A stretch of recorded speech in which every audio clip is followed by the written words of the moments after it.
افسانہ گو نے اور بھی بے خواب کر دیا، ظالم سنا رہا تھا میری داستاں مجھے۔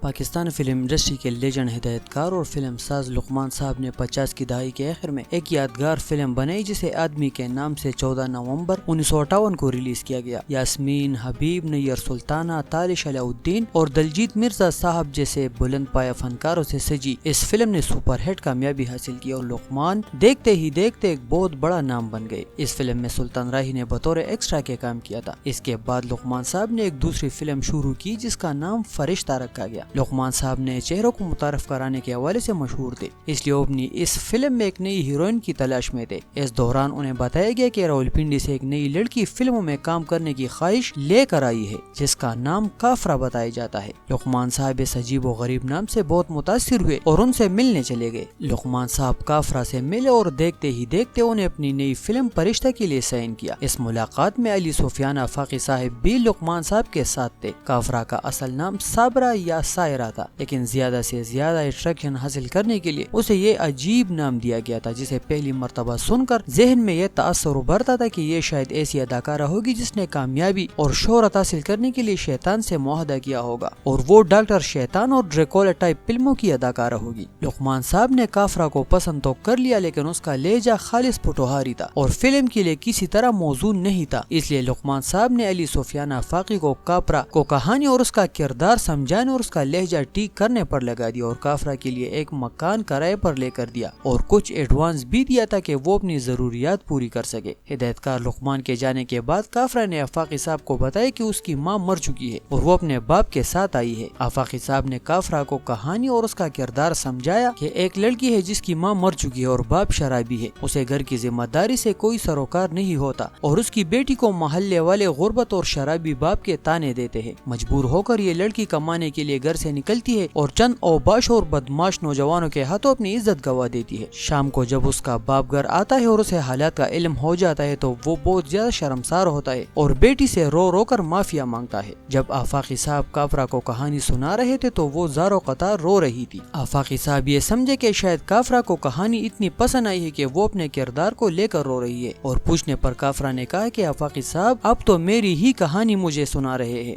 افسانہ گو نے اور بھی بے خواب کر دیا، ظالم سنا رہا تھا میری داستاں مجھے۔